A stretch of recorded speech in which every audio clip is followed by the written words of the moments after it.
वायुमंडलों को 15 साल हो गया, सड़क नहीं बनी। कोई भी सरकार इसका हल नहीं कर दी। आवे हैं झूठे वादे कर रहे हैं और अपने जाने रहे हैं। ईब तो वहाँ भर जाए, फिर बाद में कुछ नहीं होता इनका। ऐसा है जी, ऊपर भी बीजेपी है, सेंटर में भी है, हरियाणा में भी है। और कुछ काम लेना हो तो पब्लिक को समझना पड़ेगा, बीजेपी का ही नेता बनाना पड़ेगा। देखा जाए तो किसी भी कैंडिडेट को वोट देना पसंद नहीं करते, मजबूरी में देनी भी पड़ेगी, लेकिन दिल जो है वो कह रहा है कि किसी को भी नहीं देना। ग्राहकी भी कम हो रही है, लॉकडाउन में वैसे ही आदमी मर रहा है, और फिर रोड की वजह से तो और भी परेशानी है। कोई नहीं आ रहा, सारा दिन खाली खाली बैठ के घर पे चले जाते। हमारे अंकल जी ने बताया था, बहुत 5 साल हो लिए पाट्या पड़ा है। ये इतने बड़े रोडे हो रहे हैं कि भाई पैदल तो हम भी नहीं चल सकते, साधन तो रोज की रोटा है हमारे पाटे पाटे। रोजगार तो बस ठीक ठाक है यहाँ, कुछ नहीं रोजगार तो युवाओं के लिए फिर काम बस कुछ नहीं। जब कुछ देखा खेती बाड़ी यही है और कुछ नहीं। आज भी लोग कम से कम 3-3 किलोमीटर दूर से पानी लाके आते हैं। कांग्रेस सरकार में धांधली भी थी, लेकिन इस सरकार में धांधली इतनी नहीं है। नमस्कार साथियों, इस वक्त हम बड़ौदा हल्का के रिंडाना गांव में हैं। मैं आपको दिखाना चाहूँगा रिंडाना गांव का ये जो मेन रास्ता है, ये जुलाना से लेकर गोहाना को जोड़ता है, जो काफ़ी लंबे समय से यहाँ पर रोडें तो बिछाए गए, लेकिन अभी तक इस पर किसी तरह का कोई काम चालू नहीं हुआ है। और जैसा कि आपको पता है कि बड़ौदा हल्के में उपचुनाव की बातें आजकल चल रही हैं, उसी को लेकर रिंडाना गाँव में कुछ साथी हमारे साथ आइए इनसे बात कर लेते हैं कि आने वाले उपचुनाव में इनका रुझान क्या रहेगा। आइए हम आपको सुनवाते हैं इनकी क्या क्या समस्याएँ रही, पिछली सरकार ने इनकी कितनी सुनी, और आने वाले किस तरह के कैंडिडेट को ये वोट देना चाहेंगे। आइए बात कर लेते हैं। हमारे साथ एक ताऊ हैं, इन्हीं से बात कर लेते हैं। जी, क्या कहेंगे, आपके गांव में कितनी समस्या और कितने साल से? वायुमंडलों को 15 साल हो गया, सड़क नहीं बनी। जी, हमें ससुरा का हमारी बड़द भी है, भैंस भी है, सक में लंगड़ा हुआ खड़ा है, पाया भी चालन की चोर, रोड से जा की घुमाने। तो यहाँ पिछली बार भी आपने लोगों को वोट दिए हैं और अब की बार भी उपचुनाव होने वाला है, जो आने वाले कैंडिडेट से किस तरह की मांग आप लोग करेंगे? भाई वो नहीं कह सकते, कौन सा गाँव जा वो नहीं मांग क्या रखोगे आप? ये हम नहीं पूछ रहे आप किसको दोगे, आपकी मांगे क्या रहेंगी उनसे? मांग तो हमारी यह होनी चाहिए, सड़क हो जाओ। एक बंदर है पाड़ रहे हैं, खुद मेरी छोरी पाड़ी, उसने 19 मानस पाड़ लिए उस बंदर ने। वो नहीं सरपंच नहीं, को मेम्बर नहीं, कोई नहीं पकड़वाना उन्हें।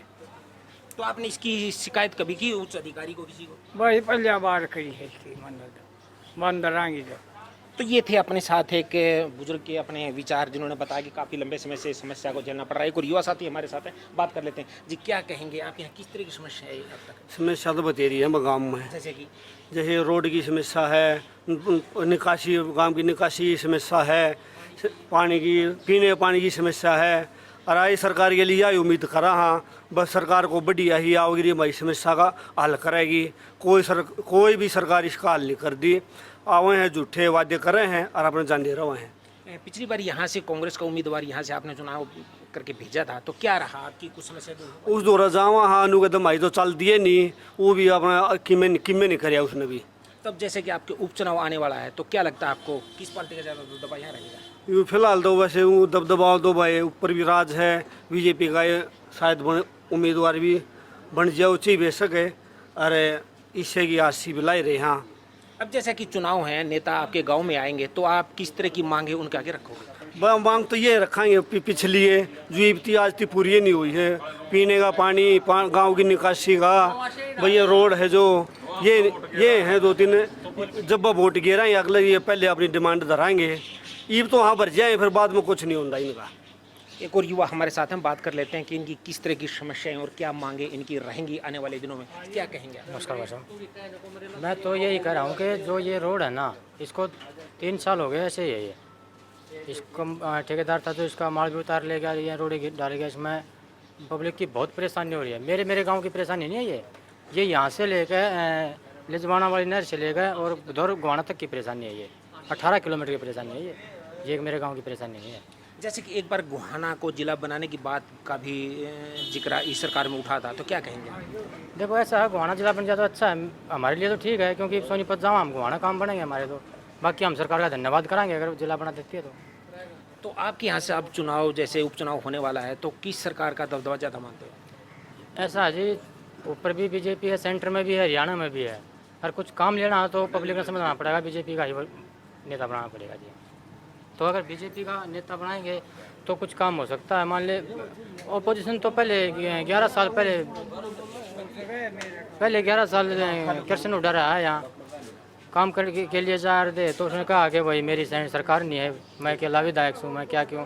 तो कहने की बात यह है कि सरकार का हक में चलना चाहिए इंसान ने। तो भाई साहब सरकार यहाँ से अगर बीजेपी को बना देते तो सारे काम हो भी इसका, वो तो उनकी बात है। फिर प्रमुख मांगे क्या है कि जो आपकी इतने नेता आए और चले गए लेकिन अब तक उनको दूर नहीं किया गया, इस तरह की कौन सी मांग है? प्रमुख मांगे ये हैं कि मैं एक अपने गांव के लिए नहीं कह रहा, पूरे विरोधी दल के लिए कह रहा हूँ कि जो विरोधी दल का में जो समस्या वो आने वाले विधायक ने करना चाहिए। मेरी मांगे ये हैं, और अकेला ये नहीं हुआ, मैं अपने गाँव के लिए कह रहा हूँ। वह पूरा विरोधी दल का है, विरोधी दल का मैं जैसे भी जहाँ से आज भी लोग आई कम से कम 3-3 किलोमीटर दूर से पानी ला के आते हैं।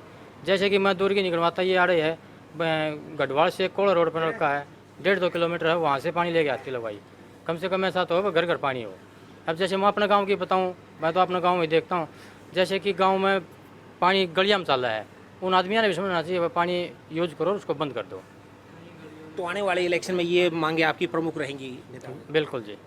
एक और युवा हमारे साथ हैं, बात कर लेते हैं कि इस गांव में किस तरह की समस्या और किस तरह के सुधार ये चाहते हैं, और आने वाले जो इलेक्शन के टाइम में कैंडिडेट आता है तो किस तरह की ये मांगे कर लेते हैं। जी क्या कहेंगे? राम राम भाई साहब। राम राम।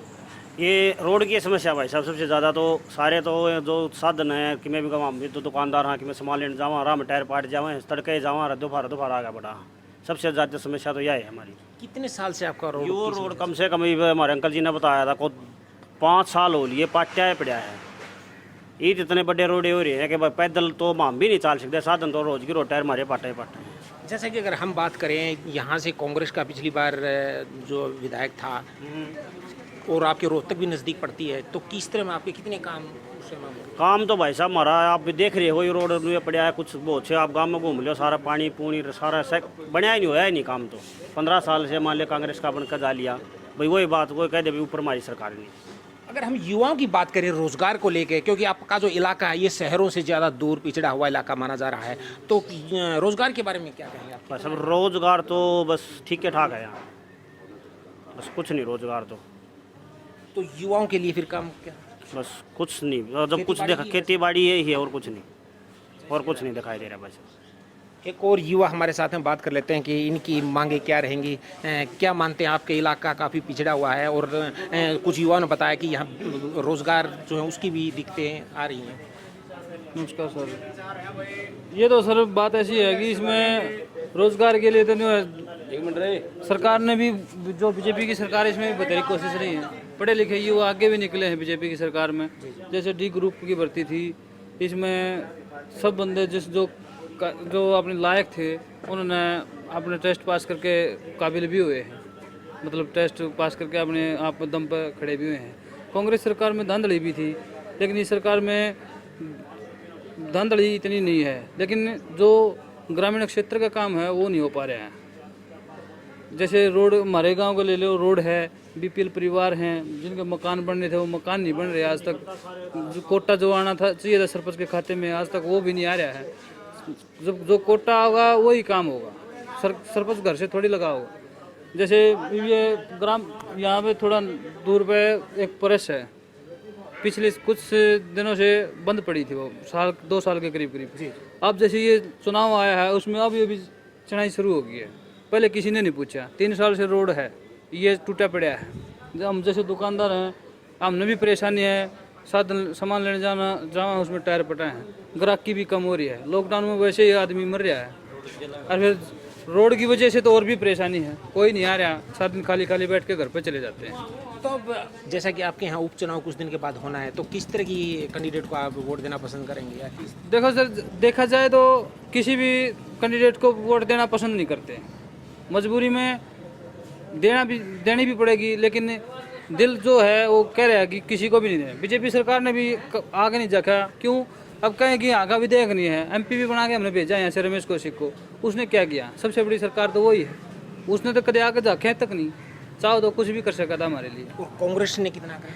3 साल हमने कांग्रेस को भी बनाया है, दो योजना, तीसरी ये चल रही है, लेकिन इन्होंने भी कुछ नहीं किया, कभी आगे नहीं जाके, कभी नहीं पूछा अब तारी क्या समस्या है क्या नहीं है। हमने हर बार इसको बनाया, पिछली बार जैसे 3 योजना पर से खटक भी बनाया था, उन्होंने भी कुछ नहीं करा। एक पिछड़ा इलाका है, बिल्कुल कोई भी सुविधा उपलब्ध नहीं है यहाँ पर। एक नई पार्टी जेजेपी भी आई है, अगर उनकी तरफ से कोई उम्मीदवार आता है तो क्या रुझान आता है? नहीं, उसका कोई नहीं, वो तो एक बीजेपी का बात हो गई, वो तो साझा उम्मीदवार हो गया। वो जो उसमें चला गया है, जो जेजेपी वाले हैं वो बीजेपी में शामिल हो गए हैं, उस तो बीजेपी और जेजेपी की तो एक ही बात है। तो ये देखिए आपने बड़ौदा हल्के के रिंडाना गांव से कुछ नौजवान युवा थे, इनकी राय हम आपसे साझा कर रहे थे।